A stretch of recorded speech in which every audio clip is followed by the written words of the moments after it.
Other interesting political news, you have Vivek Ramaswamy gave an interview a couple months back, which is kind of going viral, saying, "Why I became a gun owner." Now, this is, again, one of his other excerpts at the NRA ILE Leadership Convention or Forum. And he also brings about his ideals of decreasing the regulations around firearms, also known as, disarming American civilians. Thank you all. It's a good to be back in the state of Indiana. I grew up in Cincinnati, Ohio. I used to spend a lot of time here.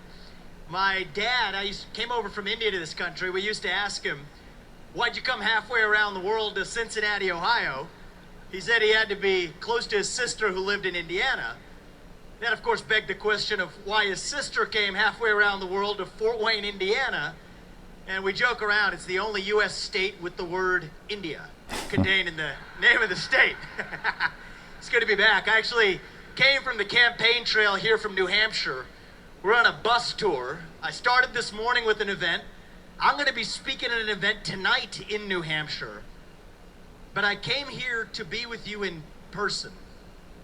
Actually, I didn't want to be one of those career politicians that checks the box, speak to you by Zoom on NRA or whatever. I wanted to be here in person. I should skip forward a little bit here. Brown skin myself, let me tell you, thank you for what you did, because I grew up in today. That is not. There we go. That is how you got Jim Crow. That is how you got live. You want to know when it happened? We fought a civil war rather than just an American dream. It is the fact that we have to give you. There it is. Here's the quote. No authority has the right to infringe upon political independence or the right to abrogate individual freedoms. Sounds pretty good. That is a quote from Article 9 of the Constitution of Iran. Iran has 177 articles in their constitution. We have 10 amendments in our Bill of Rights. They have 177 of them. But you know what they don't have? They don't have a Second Amendment, which means you don't get any of those under 177 either. They banned their citizens from owning guns. That's how it works in Iran. That's not just an exception. Let me read you a quote from a different constitution of a different nation. The unlawful detention or deprivation of freedom is prohibited. The unlawful search of persons of citizens is prohibited. Too bad that's from the Constitution of China, which will tell you that they offer the same freedoms they do here in the United States. But you know what the difference is? In China, they don't have a Second Amendment. They ban their citizens from owning a gun. That is what makes America's Bill of Rights a reality rather than just an American dream. It is the fact that we have a Second Amendment that gives teeth to every one of the other amendments in that Constitution. Another thing at this point no one really talks about anymore, they have concentration camps in China right now. They've had them for years with the Uyghur Muslims. No one's fighting to break them out. And civilians aren't exactly in a position to help out either. So I always tell folks, if you look at history, every time the government takes guns, that is when the most morally vacuous things in history ever happen.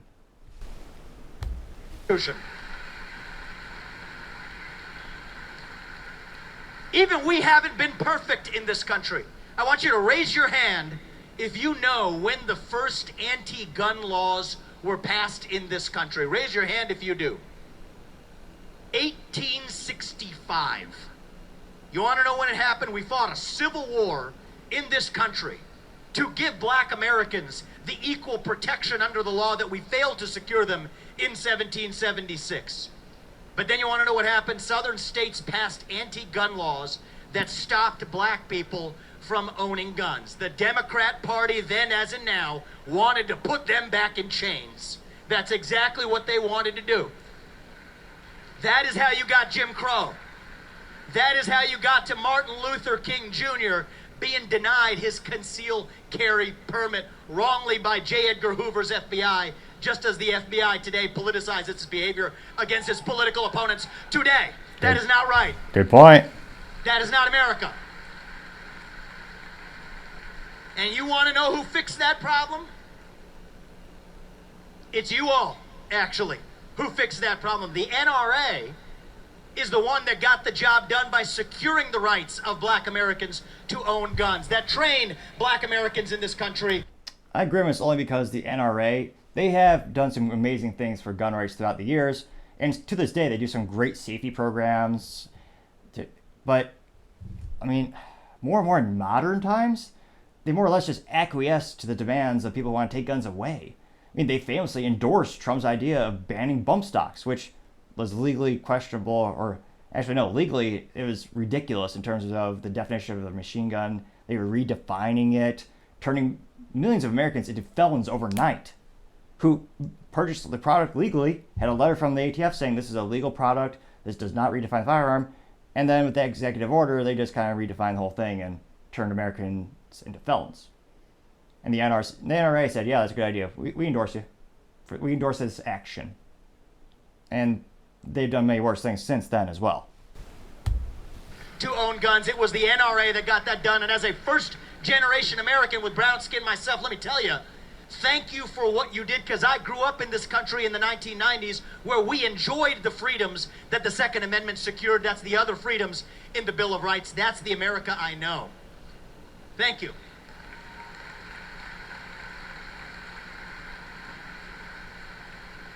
But the America I grew up in is not the America that I see today. Today we have a country that says you enjoy free speech rights, yet Douglas Mackey is now facing up to 10 years in prison for making a joke on the internet about Hillary Clinton. We tell you that you have property rights in this country, yet they will use your pension funds to advance political agendas, like telling gun manufacturers that they can't borrow money from banks. They will tell you that we live in a country where we elect the people who actually run the government, and yet the party in power will use police power to arrest its chief political rivals who are former presidents of the United States. That is not the America that I knew or grew up in. That is not the America that I learned to pledge allegiance to as a nation. And the only thing standing in their way is the Second Amendment, which is why they're now going after the Second Amendment itself. They tell you that now if you own a pistol brace, you got to be effectively added to a gun registry. They'll tell you they want to pressure credit card companies to track transactions to add you to that same federal gun registry. The state of Washington just last week banning the owning of AR-style rifles. Gun manufacturers not being able to borrow money from banks. They'll now tell you the state of New York, believe this or not, if you want to get a concealed carry permit, New York is now saying that you got to submit your social media profiles. Let me guess how this one's going to play out, all right? So BLM or Antifa, no problem. There's your gun. A couple of American flags, maybe you're a domestic terrorist, okay? Not very hard to predict this one. And it's actually not a joke. People have been named domestic terrorists for something as simple as a parent going to speak at a teacher conference or going to speak at a school board meeting because they want to voice their concerns about their kids being, from their opinion, well, many opinions, being sexually indoctrinated into things. They were labeled by the FBI as terrorist. That should scare the bejesus out of everyone.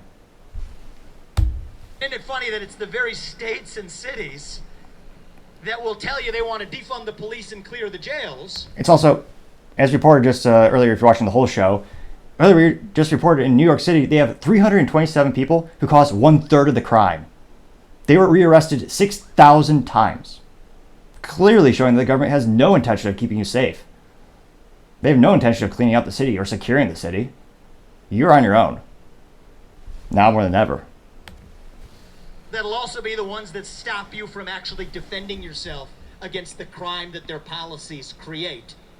You know what's interesting is one of those cities is Austin, Texas, where Sergeant Daniel Perry was wrongly convicted for defending himself against a Black Lives Matter rioter who was pointing a rifle at him.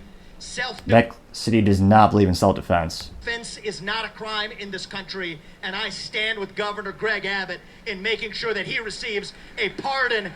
That was quite literally an individual where a man was in his car, driving, a group of rioters surrounded him, they pointed an AK-47 at his head, and he properly defended himself with lethal force. I can't fathom. The only conceivable way that would make sense is if your mind was so twisted that you thought that person, again, a person with pointing a gun at someone's head, in every other legal scenario, that is quite literally use of, if you point a gun at someone, even if you don't pull the trigger, you're going to be charged with use of a deadly weapon. You're pointing a gun at them. And yet, the city of Austin said, "Oh no, you're the bad guy, because you had the audacity to defend yourself against this group of people." As he is due. Thank you. The Second Amendment is our last line of defense. And you want to know who knew that? Our founding fathers knew it. They knew more than we give them credit for. You know, the first shots that were fired in Lexington, in Concord, it was because the British monarchy came to take the guns of the colonists. They came to take the guns because they knew where the guns and bullets were stored. Think of that gun registry today. That's what the British monarchy knew. Where our founding fathers said, you know what? What the British monarchy did to us, we will create a government to make sure that government never does it to you. That is why they included the Second Amendment. In God we trust, they said.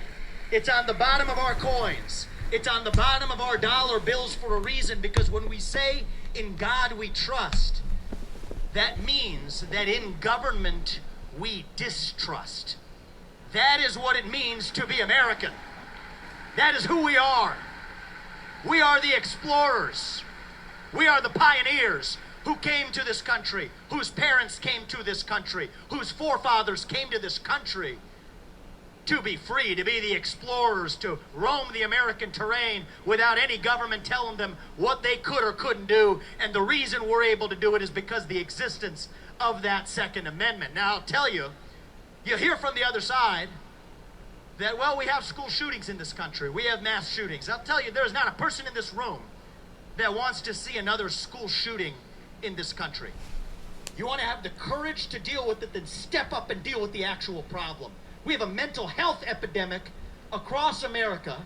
You want to do something, you can ban social media and kids under the age of 15 or 16 before you take guns away from law-abiding adults in America. I still have yet to think of a single logical reason or good reason a kid needs a smartphone or any social media at all. Certainly doesn't make it smarter or increases their mental health one iota. It's also interesting. It's interesting to note that in the United States we have an unprecedented number of people on pharmaceutical products, and yet mental health keeps declining, almost as if those products don't work at all. Why is that? I think he's got a point. It's a big cultural issue. A lot of broken families. A lot of people who don't have dads at home. That's a big issue that the media won't talk about. Certainly not these days. But hopefully we can turn that around. You want to solve the problem? You better take away. You want to solve the drugs on the street? You want to use our military? Don't go out to protect somebody else's border. Protect our border here in the United States and end the fentanyl crisis. That is how you solve the problem. You have the greatest hair. Is that in that? Good old, what is this? YouTube. The fatherlessness epidemic. 25% of kids are born into families without a household. Black Lives Matter says they want to annihilate the nuclear family structure. You want to know what I say? The nuclear family structure is the best known form of governance to mankind. We actually need to bring back the family, because that's actually what creates the shooting problems in this country. Fix the problem.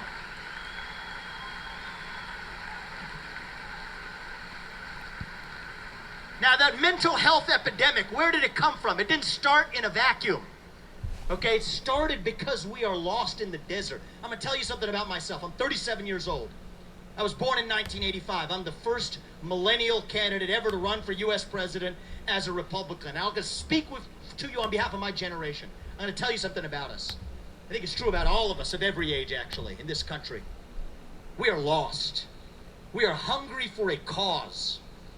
We're hungry for purpose and meaning and identity, when the things that used to fill that purpose, like faith, patriotism, hard work, family, these things have disappeared. Wokeness, gender ideology, transgenderism, the climate cult, COVID cult have taken their place. You ask someone my age, what does it mean to be an American? You get a blank stare in response. That is the problem at the heart of our national soul. And if we can answer what it means to be an American today, that is how you stop the spread of anxiety and depression and uncertainty and self-doubt. So what does it mean to be American? Means you believe in basic ideas like merit.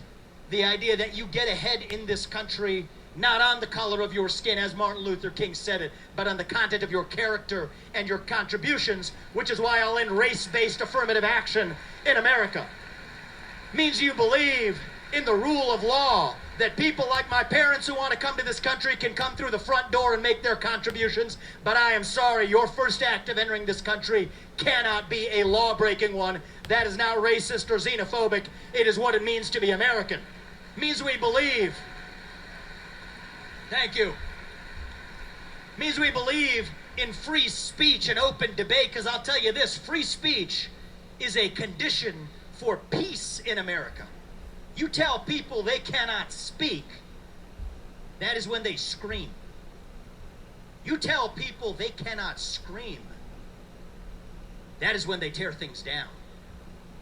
Our founding fathers knew that as well as anybody. They had a dream in this country. It's the dream that I have as a citizen, that the people who we elect to run the government in America ought to be the people who actually run the government in America, not this permanent state administrative bureaucracy that actually runs the show. And that is why we need to get in there and shut down that federal bureaucracy. I'll tell you where I'll start. Let's start with the Department of Education. 83, thank you. Let me hear it. $83 billion a year spent on God knows what, foisting race and gender ideology onto our kids. 83 billion? And yet we have all-time low test scores in the United States? It's almost as if sometimes money doesn't solve the problem. Shut that down for a quarter of that budget. I've done the math on this.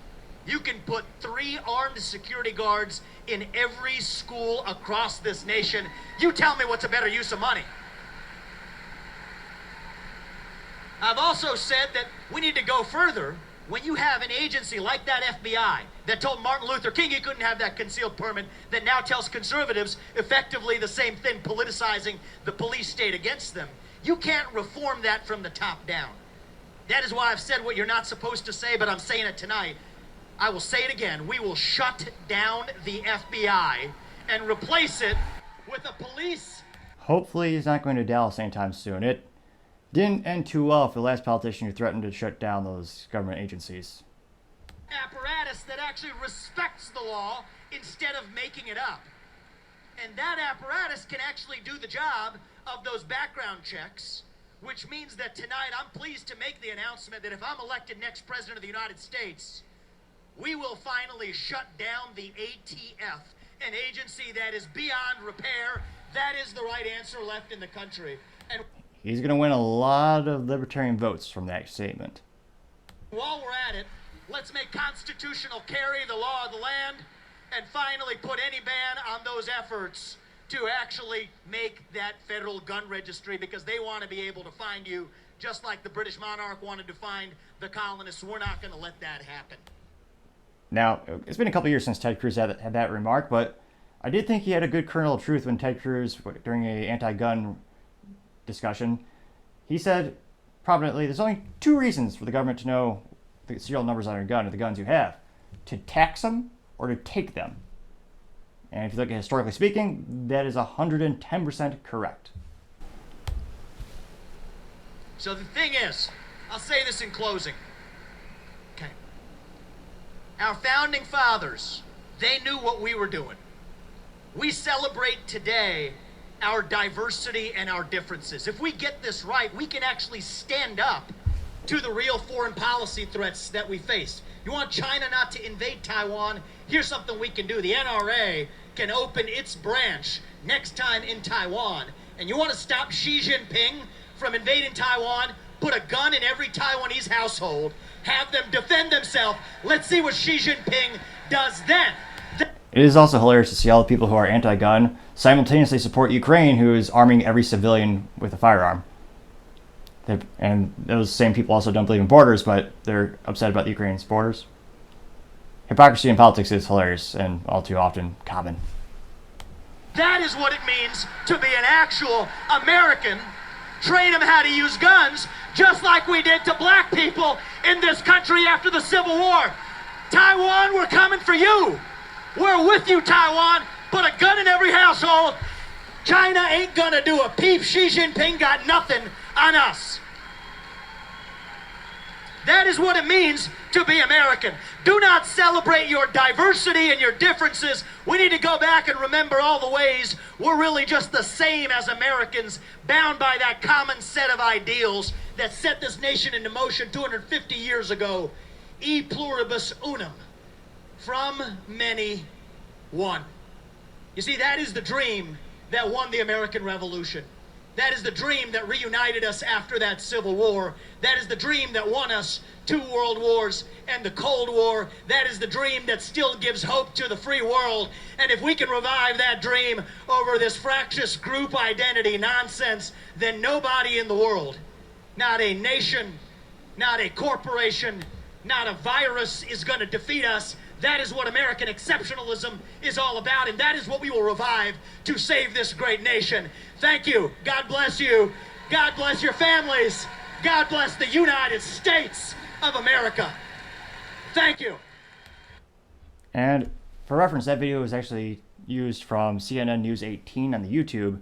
And interesting, I always wanted to see what are people thinking in the comments, because, well, also there's nothing more morally vacuous than silencing people and censoring people. That's why, by default, I never turn off my comments.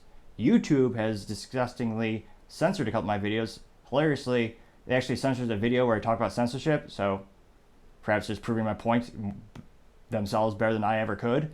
Also, interesting enough, a couple of the videos about Bud Light, they shut down the comments, and I tried 8 times to reopen it. It stayed open for a minute and then immediately shut down again. So, long story short, I believe in the freedom of free speech, even if you don't agree with what I'm saying. I appreciate all the feedback. Now, in this particular video, a lot of the comments are saying that they would never vote Republican before, but they'd vote for him. There's a lot of people saying, let's see here. One gentleman who got 734 likes says, quote, "He is much more efficient, researched, and clear than any other conservative candidate," unquote. Granted, that's not saying much in terms of, there are very few politicians that actually impress me with their proficiency in regard to history, or even, better yet, the Bill of Rights of the United States. He is quite articulate. He actually has done a fair amount of research, which one would think would be a requirement for working in government, but unfortunately it seems to be no. You also have a couple things saying, the more I listen to Vivek, the more I like him. That got 723 upvotes on the YouTube. And there's a lot of people saying, like, I've never voted for them before, voting now. And in terms of becoming president, you need the people in the middle. I think sometimes a lot of political folks are very polarizing, and they don't realize you do need to get the folks in the middle, a lot of the independents, in order to win. You're always going to have, I don't know, maybe 10 to 20% who will always vote left or always vote right just by default. Even if, no matter what the name is, they'll just vote because the letter D or R by their name. Something I think we should get rid of. Get rid of those stupid letters. You should actually know who you're voting for, but a topic for another time perhaps. But you really need to gain those votes in the middle, and he seems to be doing better and better at that. So I think he's going to keep increasing the polls. Will it be increasing it? And again, there's a lot of lead time. It's still about, actually a little bit more than a year out. So it'll be interesting to see how much can you increase. But as I always say, time shall tell. Thank you everyone for taking the time to tune in. And again, we're trying to get to 3,000 subscribers by the end of August. If you can click that button, I'd greatly appreciate it. Also, taking the time to like and comment the video is also appreciated because it helps with the video algorithm. Also, the feedback helps me make the show better and better. Thanks again for tuning in. Don't forget to tell your family, tell your friends, tell your coworkers, heck, tell your enemies, tell anyone and everyone. Just stay safe and fight the good fight.